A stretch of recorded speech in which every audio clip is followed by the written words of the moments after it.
All right, so let's start with the SAML authentication.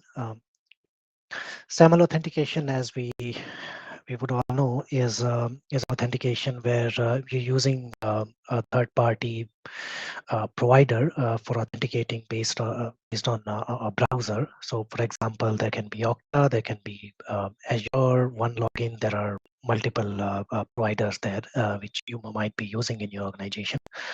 The usual benefit is that all your credentials are centralized, and there are many other vendors like, for example, Office 365 or of other vendors which can be integrated with SSO, with IDP, with the identity provider like say Okta, and you can use that same method on the GlobalProtect as well. So when the users try to log in, they get a browser prompt, they get redirected to your organization or the IDP provider's login page. You log in there, and then it's generally a best practice to add a second factor of authentication like a OTP or a push when you verify that you are the right user. So that MFA would work in favor of enhancing the security.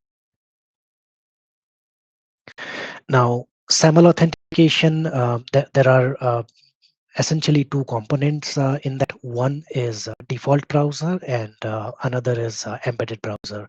So when we are talking about GlobalProtect specifically, when you configure SAML authentication and the GP connects authenticates with the portal or the gateway, it can it can by default it will use embedded browser. So when it's using embedded browser, it's not relying on your system browser, your system's Chrome, Edge, Safari, whatever it may be. It's using a web view method where it will open a window where it will ask you for the authentication prompt. That will be a redirected window of, say, for example, we're using Okta. So um, there will be a redirection to Okta login, and you need to log in to Okta in that window. The benefit of using embedded browser is that it will basically supersede all your other windows and will just come in the front of the user. So user has the attention and they can enter the credentials. GP can use default browser as well, where it will check whatever is your system's default browser, be it Safari, Firefox, Chrome, or Edge, and then it will just open another window in that default browser. Now, in terms of how the SAML authentication works, uh, let's take an example where GP is connecting to Prisma Access, and your domain is company.gpcloudservice.com. So the GP will connect to the portal first. Company.gpcloudservice.com will refer to the portal. So GP is connecting to the portal.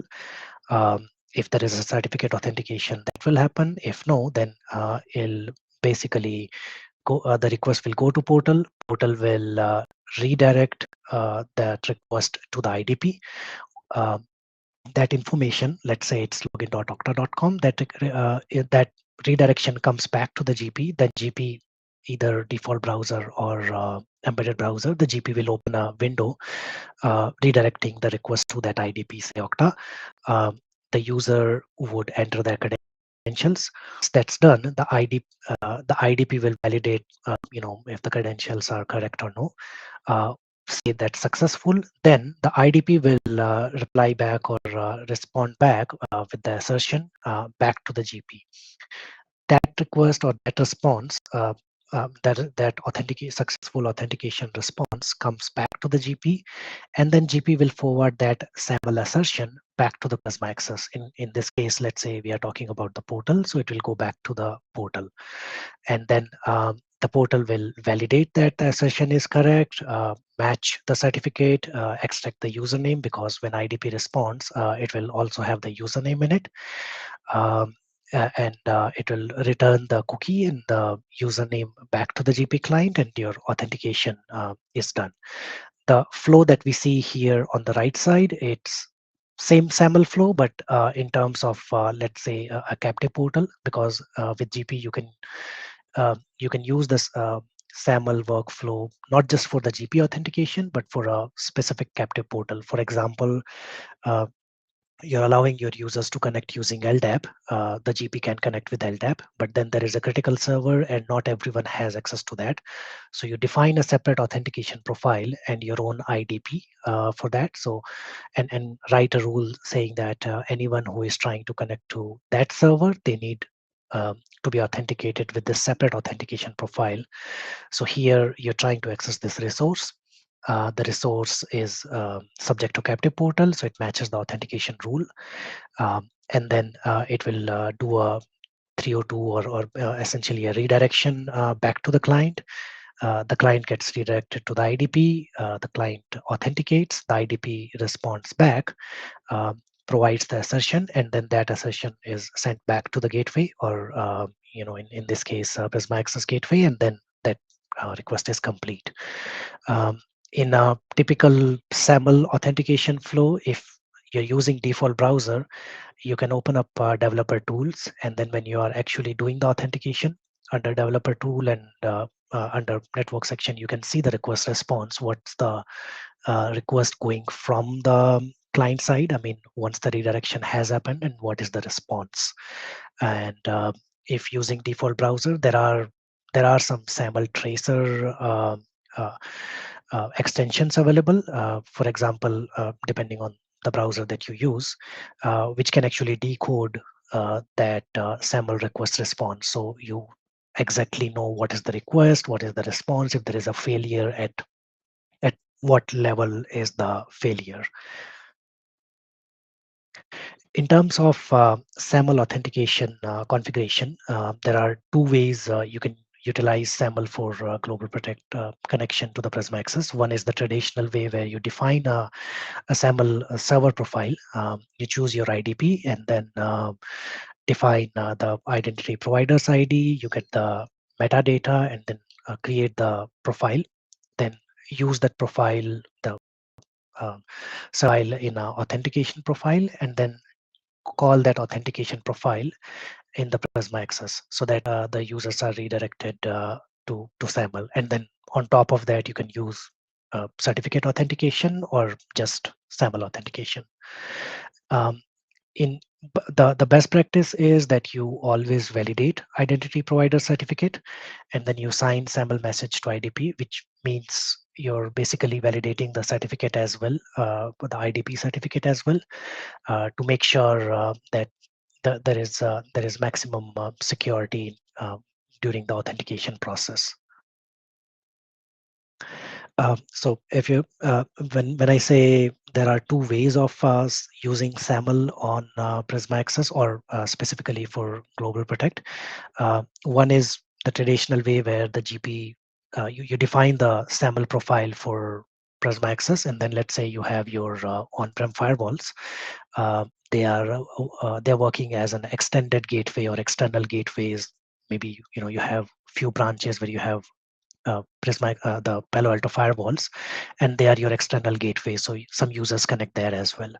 But then when you are defining SAML profile or SAML server profile and authentication mechanism, you have to define that on Prisma Access. Then you have to define them separately on those local firewalls.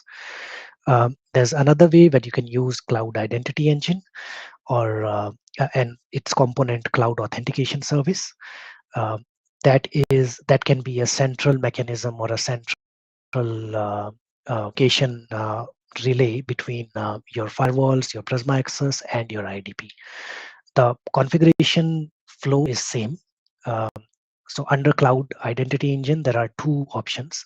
One is directory sync, which is basically your users and your group members. For example, you communicate with your Okta directory or your Azure directory or your on-prem directory, and then you retrieve the user groups and its members.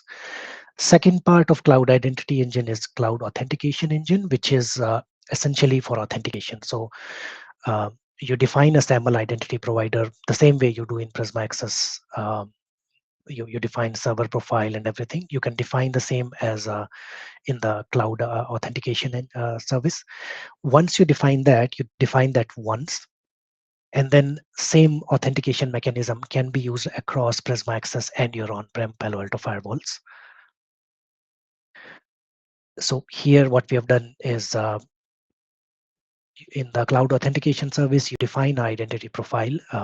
You define the you communicate, you connect your Okta IDP, and then that cloud authentication profile is created. And then in the Prisma Access authentication profile, you choose that CIE profile, and then the SAML authentication is done through that.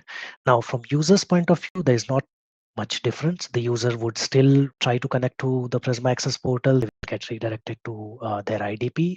Say in this case, it's Okta. The IDP is redirected. The user gets a prompt. They get redirected. They enter their credentials, and they get authenticated. So from user's point of view, there is not too much of difference. But from admin point of view, the use case is a little better. Again, it can depend from organization to organization. Um, the one of the other benefit is that if you're using Prisma Access browser with mobile user with Prisma Access, Prisma Access browser does need the use of CIE. When I say CIE, the CIE authentication and CIE directory. So if you are going to use Prisma Access browser and you are using CIE as an authentication for Prisma Access browser, you can use that same profile for your GlobalProtect as well. And you can just have one single configuration to take care of authentication for GlobalProtect and Prisma Access. And then if you are using on-prem firewalls, which are the latest PAN OS, they can also and they're in the same tenant, and all the parameters are okay, then you can use the same profile in your on-prem firewalls as well. So you're defining the SAML authentication in one place, which is used everywhere in all the firewalls seamlessly. In terms of troubleshooting, the client flow is still same.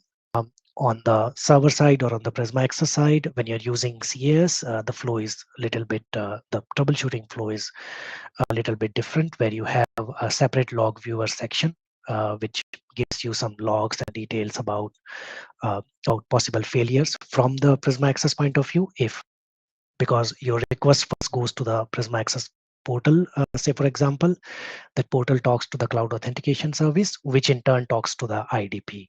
And if there are any errors there, you would see that in the log viewer here. Otherwise, if there are client-based errors, there the flow is same, that we look in the browser har file, we look into the SAML workflow, and we look in the GP logs, obviously. Now, few considerations for SAML authentication. If you have implemented SAML authentication on GlobalProtect and you're using iOS, you would have come across that. If you're using iOS and it's in always on mode, the SAML authentication doesn't work seamlessly, because there's an Apple VPN framework limitation where for iOS devices, it is recommended to make sure that when you're using SAML authentication, you define it for on-demand connect method.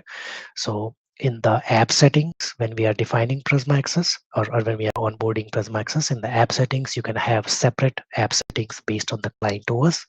So you can continue using your existing always on method for all the other OSs except iOS. You can create a different profile based on just iOS and then define a different method there.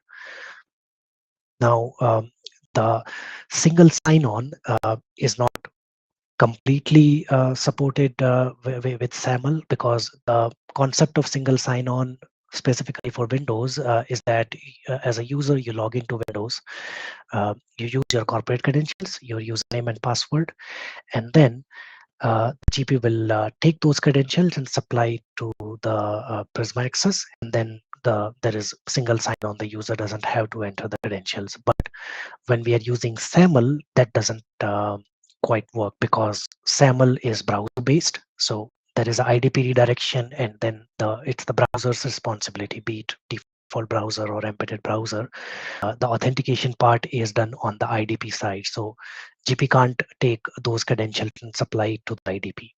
So it is recommended that when you're using SAML, the SSO is enabled by default, but you should disable it. It can be disabled under the app settings for better behavior. There is a concept of cookie in SAML as well, but that's a separate cookie than the authentication cookie that we have in Prisma Access or Palo Alto World. For example, let's say you log into the portal, or let's say you have your own uh, homepage for Okta, or all your apps, all your internal corporate apps, they are authenticated by SAML using Okta. So as a user, you log in, you go to your homepage, and then you authenticate with Okta. Now you go and turn on the GP and then try to connect. And GP is also using the same SAML method, Okta. So and assuming you're using default browser, the GP redirection, the redirection opens a window in your default browser. But because you're already logged into that default browser to the same Okta provider, the browser has IDP cookies, and it just get from there, and then that authentication success message goes back to the GP, and then GP sends it back to the Prisma Access, and then your authentication is complete. Here, you've not used the authentication cookie. You may have used the authentication cookie on Prisma Access, but that the cookie on the SAML and from the IDP browser have also been used. But those are two separate parameters. In terms of embedded browser, as soon as you sign out of GP, the auth token is cleared. But in the default browser, it's in the browser cache. So it doesn't matter if you, as long as your default browser is on and that you're using the same identity provider, that cache stays there.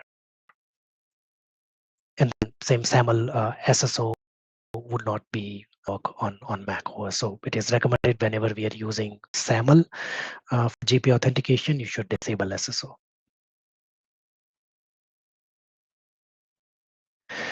Now, when we talk about debugging SAML authentication or doing or troubleshooting issues where the SAML authentication isn't quite working, a few things to take care of, say when you're opening a tag case for a SAML problem. It's always recommended that if we can reproduce the problem, we do a screen recording. So the screen recording has a benefit where we can see what the user is experiencing. You know, what's the behavior from user's point of view, the timestamps, if there are any error messages or certain behaviors that that user might not be doing correctly, or that can give us clue about what exactly is happening. Turn on the GP client logs in the dump mode, because in dump mode it will it'll log the request response in the pan GPA logs. So you will basically see the redirection that the GP client receives from the portal or the gateway, and then let's say the redirection is to login.idp.com. Then what was the SAML request, what was the SAML response. You'll see all that in pan GPA log. So turn on the dump mode in GP logs, reproduce the issue, start screen recording if it is allowed and possible. Then once that's done, generate a GP log bundle. So click on the troubleshooting section and then generate the logs, and then switch back the GP client logs to debug mode so that it doesn't create unnecessary logs. Here there are two sides. There can be failure on IDP side. For example, a user has a logged account on the IDP side, on their AD side, where it doesn't matter what you do on GP. If the account is logged, it's going to get failed. So those kind of issues, you can just directly go to the IDP side of the story and check the logs there. They will give clear view about if there are failures. But more often, let's say the issue is not on IDP side, either you don't receive a request or everything is good. There is all success logs, no failure logs on the IDP side. In that case, we need to dig a little bit more deeper. So apart from the screen recording and GP logs, if possible, if you're using default browser, it's easy to collect a HAR file a har file is a browser debug. So in the browser, when the GP redirection opens up and you're trying to authenticate, just do a right click on inspect the page source, and then go to network, and then there is a article in if you search for Palo Alto how to collect har file, and then you can basically collect all that detail of the request response, so that we know what is the request being sent from the client, what is the response, and it gets more detail about where we might have the failure. That in addition to your regular GP logs.